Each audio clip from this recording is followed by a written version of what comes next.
Bienvenidos una vez más a Rice Talk. El día de hoy vamos a hablar sobre la Corte Interamericana de Derechos Humanos.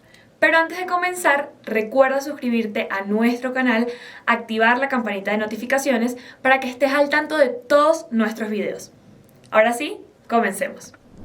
¿Qué es la Corte Interamericana de Derechos Humanos?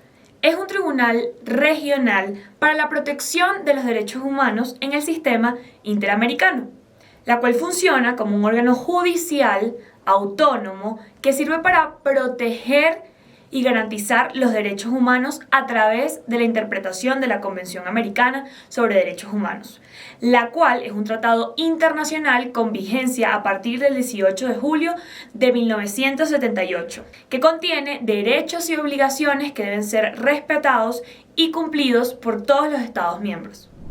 Pero, ¿y quién le da la facultad a la Corte? Es la Convención Americana sobre Derechos Humanos quien le da la facultad a la Corte como órgano competente para conocer todos los asuntos relacionados con el cumplimiento de los compromisos de los Estados parte. Actualmente son 20 estados que le han dado competencia a la Corte.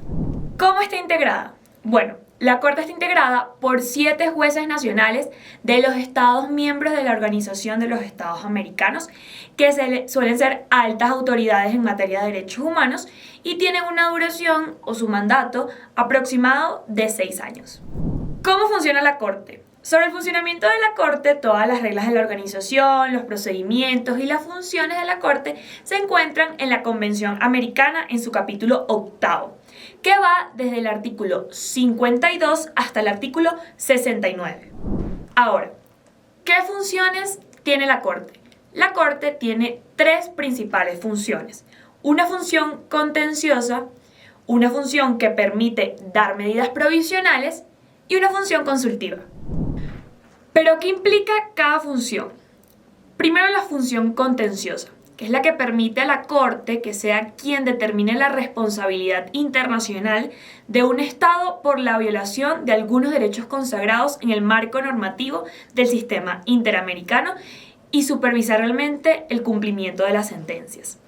Bueno, esto significa que la Corte le solicita a los estados un informe sobre las gestiones que han hecho para cumplir todo el plazo que dio la Corte. Analizar la información para considerar si en efecto hubo cumplimiento o si se debe orientar las acciones del Estado, y todo esto para informarle a la Asamblea General de la OEA sobre el cumplimiento del Estado.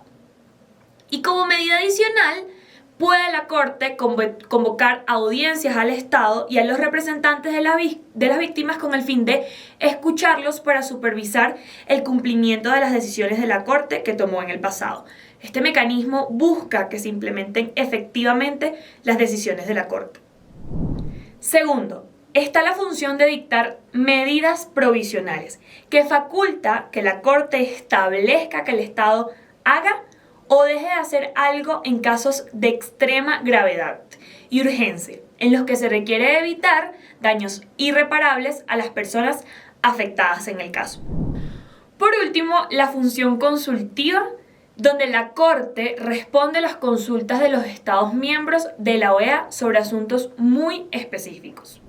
Acá se resuelven dudas, primero sobre las normas internas de los estados, así son compatibles con las normas de la Convención Americana de Derechos Humanos. Y segundo, cómo se debe interpretar la Convención u otros instrumentos y tratados relacionados a la protección de los derechos humanos de los Estados americanos. Otra pregunta importante: ¿cuándo tiene competencia la Corte? La Corte tiene competencia en 2 ocasiones. La primera, cuando se trata de un caso relativo a la interpretación y aplicación de las normas u obligaciones contenciosas en la Convención Americana de Derechos Humanos. Segundo, si los estados partes sujetos en el caso concreto le han reconocido la competencia contenciosa a la Corte. ¿Y qué ha logrado la Corte? Bueno, les cuento algunos de los principales logros de la Corte hasta el momento. Lo primero ha sido consolidar la autonomía e independencia de sus órganos, al establecer estándares jurídicos sumamente importantes para la protección de los derechos humanos. También el desarrollo de medidas de reparación, lo cual ha sido muy trascendental a lo largo de las decisiones. La protección a los pueblos indígenas, la obligación de investigar los casos relativos a violencia sexual y de género, y también defendiendo los alcances de los delitos como la desaparición forzosa, por ejemplo.